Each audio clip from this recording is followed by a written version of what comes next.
Unsere Artillerie bleibt die Antwort nicht schuldig. Bolschewistische Bereitstellungen werden unter Feuer genommen.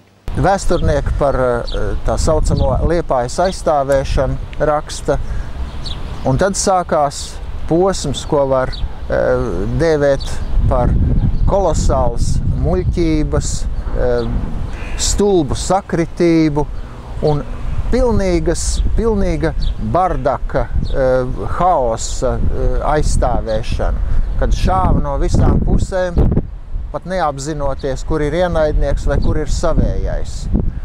Kā raksta profesors Anders savā grāmatā Latviešu vidū holokosta laikā, krievi, ar to viņš domājot čekistus, strādnieku gvardus, strādnieku miliciju, kas bija pilna ar citautiešiem, to saraksts bija diezgan plašs, tā skaitā arī mongoļiem, Vidusāzijas tautu pārstāvjiem, kuri pilnīgi neorientējās vietējā situācijā un kara apstākļiem bija absolūti nepiemēroti. Viņi bija terora apstākļiem piemēroti. Tad, kad vajadzēja vērsties pret neapbruņotiem iedzīvotājiem, un šī politika un šīs metodas turpinājās arī kara pirmajās dienās, kad strādnieku gvardi apcietināja uz ielas no darba nākošos latviešu strādniekus. Piemēram, konkrēts piemērs, latviešu strādnieks nāk no maiņas, viņu pārmeklē kabatas un atrod lentmēru. Prasa, kas tas ir, što eta takoje. Viņš izvelk to lentmēru un demonstrē, kā izvilkt un ka var nomērīt.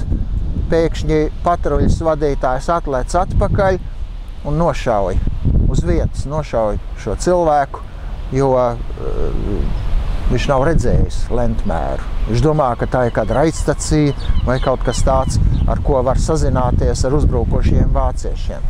Vecajā slimnīcā kurinātājs iekurina ūdens sildāmo boileri.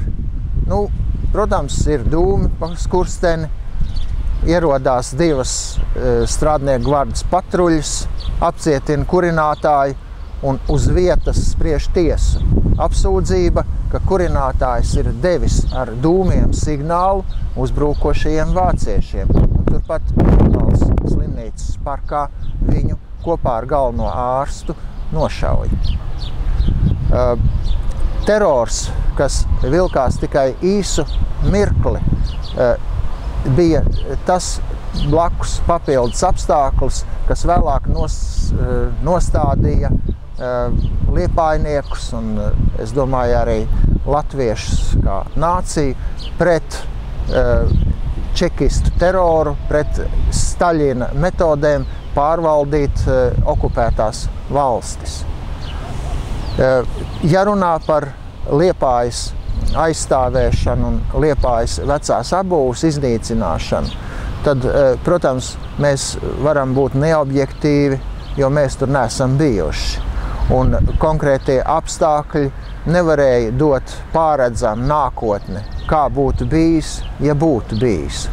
Bet ja Liepāja nebūtu šeit Liepājas šie strādnieku gvardi, komjauniešu bataljons, konkrēti cilvēki, Kārlis Birziņš, Imants Sudmalis, Arnolds Krievs, Miķelis Būka un citi partijas funkcionāri organizējuši un ar teroru palīdzību piespieduši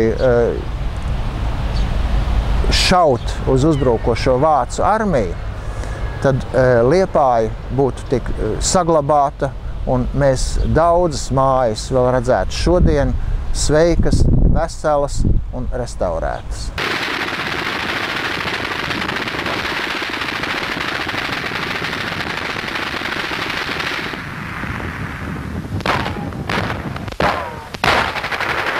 Pretošanās, sevišķi pie Cietokšņa kanāla un Jaunliepājas pusē, Raiņa parka pusē, izraisīja pilnīgi dabīgu kara apstākļiem saprotamu pretdarbību. Kas izšāva pirmais, bija uzvarētājs. parasti izšāva pirmie vācieši, uzbrukošās vācu triecienu vienības, un tie lielie upuri, apmēram 300 kritušie vāciešiem, protams, arī prasīja atriebību. Un atriebību sekoja pirmās masu apšaušanas jau jūlija sākumā pie Liepājas Bākas notika. Nu, un, protams, vistraģiskākās un asiņainākās eksekūcijas 41. gada decembrī sekoja. Un šo cīnītāju sirdīs kvēlo viena doma – galīgi uz visiem laikiem sakaut bolševismu nezvēru, lai jaunā Eiropā visas tautas dzīvotu laimīgā kopībā!